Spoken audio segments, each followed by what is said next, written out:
la force, la puissance de dire non au désir de la chair qui se manifeste en nous, qui pousse l'homme à se lever de sa chambre, à marcher doucement, à regarder sa femme, à marcher, à fermer la porte doucement et aller vers la domestique. Oui, c'est une force. Ce n'est pas ta volonté. Non, ce n'est pas ta volonté. Et je ne te juge pas, mon frère. Mais tu ne vois-tu pas que c'est une faiblesse pour toi de te lever et d'aller vers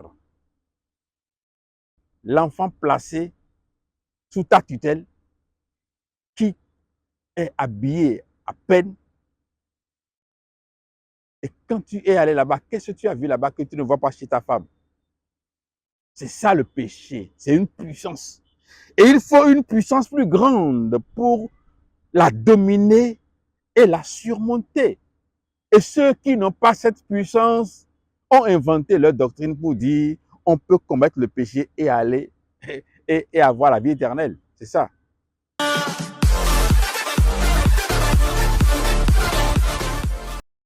Bien-aimés dans le Seigneur, chers amis de l'émission Ce qu'il faut savoir.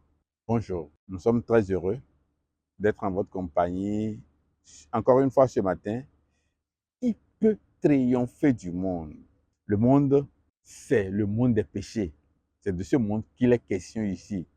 Et on demande qui peut triompher du monde? Qui peut arriver à surmonter le monde, à surmonter la nature de l'homme, la nature pécheresse de l'homme? Alors, qui est celui qui a triomphé du monde?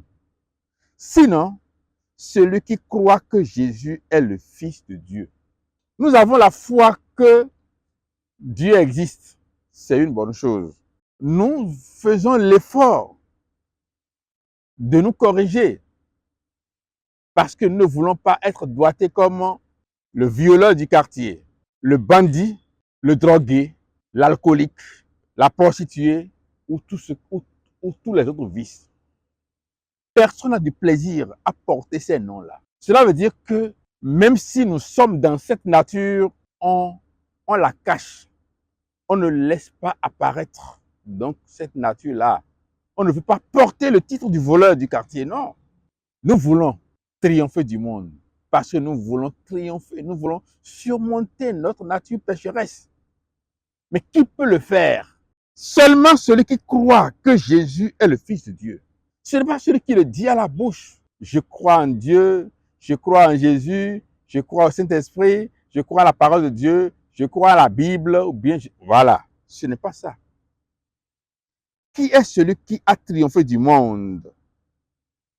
Sinon, celui qui croit que Jésus est le Fils de Dieu. Parce que le verset 4 nous dit, je lisais donc 1 Jean 5, verset 5, le verset 4 nous dit, parce que tout ce qui est né de Dieu triomphe du monde. Et la victoire qui triomphe du monde, c'est notre foi. C'est ça, la victoire qui triomphe du monde. Si nous avons la vraie foi, elle doit nous amener à avoir en nous la force, la puissance de dire non au désir de la chair qui se manifeste en nous, qui pousse l'homme à se lever de sa chambre, à marcher doucement, à regarder sa femme, à marcher, à fermer la porte doucement et aller vers la domestique. Oui, c'est une force. Ce n'est pas ta volonté. Non, ce n'est pas ta volonté. Et je ne te juge pas, mon frère. Mais tu ne vois-tu pas que c'est une faiblesse pour toi de te lever et d'aller vers l'enfant placé sous ta tutelle qui est habillé à peine. Et quand tu es allé là-bas, qu'est-ce que tu as vu là-bas que tu ne vois pas chez ta femme? C'est ça le péché, c'est une puissance. Et il faut une puissance plus grande pour la dominer et la surmonter. Et ceux qui n'ont pas cette puissance ont inventé leur doctrine pour dire on peut combattre le péché et aller et avoir la vie éternelle. C'est ça. Qui est celui qui a triomphé du monde? Sinon celui qui croit que Jésus est le Fils de Dieu.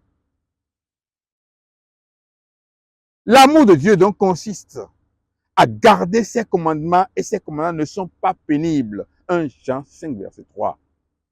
C'est pour cela que si nous voulons triompher du monde, nous devons croire en Christ. Et qu'est-ce qu'il a fait pour que nous croyions en lui? Lorsqu'il est venu avec de l'eau et du sang. Non avec seulement de l'eau, mais avec de l'eau et du sang. C'est l'Esprit qui rend témoignage, parce que l'Esprit est la vérité. Il est venu avec deux éléments fondamentaux du sacrifice. Depuis la consécration du sanctuaire ou du tabernacle, Moïse a utilisé du sang et de l'eau. C'est ça, ce qui consacre donc la nouvelle alliance aussi. Il a versé du sang et de l'eau lorsqu'on lui a percé de son côté et l'Esprit Saint témoigne que cela est vrai. Dieu a pris ce sang pour purifier notre conscience des œuvres mortes. Hébreux chapitre 9, verset 13 à 14 l'a dit. Des œuvres inutiles. Pour purifier notre cœur de la puissance, du penchant qui nous pousse tous les jours. Hein? Tu as pris sur ta moto, conducteur de taxi moto, tu as pris sur ta moto une femme. Tu as freiné et puis la femme a voulu se retrouver son équilibre. Tes seins ont touché ton dos. C'est un fait, c'est involontaire. Mais pourquoi est-ce que tu as continué de freiner sans cesse maintenant pour que chaque fois tes seins touchent ton dos? Parce qu'il est né en toi une force qui trouve sa jouissance dans le fait que les seins de la femme d'autrui touchent ton dos. C'est tout. Et tu vas lui dire non. Je suis un chrétien, je suis un homme né de nouveau. Tu vas te rappeler de ce sacrifice-là. Cette puissance-là vient du sang. Et l'eau qui a suivi le sang, c'est l'eau qui a baptisé l'homme. C'est pour cela que Tite chapitre 3, versets 4 à 5 dit, il nous a sauvés. Lorsque Dieu a manifesté sa bonté et son amour pour les hommes, il nous a sauvés. Non à cause des œuvres de justice que nous aurions faites, mais selon sa miséricorde, par le baptême de la régénération et le renouvellement du Saint-Esprit. C'est cela même la nouvelle naissance dont les gens parlent sans comprendre même son sens. Celui qui est né de nouveau doit voir derrière lui sa vie ancienne et savoir que ça, c'est ce que j'étais. Adultère, voleur, cupide, jaloux, tout ça. Mais à un moment donné, quelque chose va se passer et tu vas devenir une nouvelle personne. Il y a des choses que je faisais. Et aujourd'hui, je me demande comment ces choses-là sont parties parce que je ne me suis même pas rendu compte comment est-ce que ça s'est passé que j'ai changé de manière de vivre. Je ne me suis même pas rendu compte. J'ai constaté, c'est un fait. C'est pour cela que celui qui triomphe du monde doit voir sa vieille nature différente de sa nature chrétienne, de sa nature d'aujourd'hui. Alors, qui peut triompher du monde? C'est celui qui croit que Jésus est le Fils de Dieu, qui a fait le sacrifice donc de la régénération pour nous. Et lorsque ce sacrifice est fait, celui qui croit reçoit en lui un esprit de Dieu. La parole de Dieu dit, lorsque vous allez recevoir la puissance, l'esprit de Dieu survenant sur vous, vous serez mes témoins à Jérusalem, en Judée, en Samarie, et jusqu'aux extrémités de la terre. Quel témoin tu es en étant entier et intact comme tu étais avant de connaître le Christ dont tu parles, qui est celui qui a triomphé du monde. Sinon, celui qui croit que Jésus est le Fils de Dieu.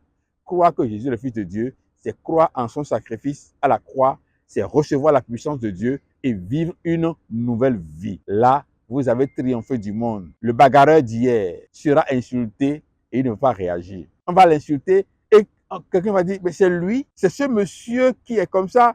Et on parle, il n'a rien dit parce qu'il est né de nouveau, parce qu'il a cru que Jésus est le Fils de Dieu. Et en croyant cela, il a reçu en lui la puissance qui change l'homme, la puissance qui renouvelle l'homme. Hein? La parole de Dieu nous dit que c'est le renouvellement de notre intelligence. Notre intelligence d'hier, c'est de savoir gruger les gens, c'est de savoir tricher, à savoir ajouter un zéro au chiffre pour passer de 10 000 à 100 000. C'est de savoir tricher, c'est de savoir dribbler les hommes. Notre intelligence d'aujourd'hui, c'est de savoir dribbler le diable. C'est de savoir vaincre le péché qui est en nous. C'est ça l'intelligence. Et celui qui arrive à le faire, c'est celui qui croit en Jésus. Que Dieu implante en chacun de vous cette puissance, cette connaissance d'abord et la puissance qui en découle afin que vous puissiez triompher du monde pour un monde de paix pour vous-même et autour de vous. Que Dieu vous bénisse. Amen.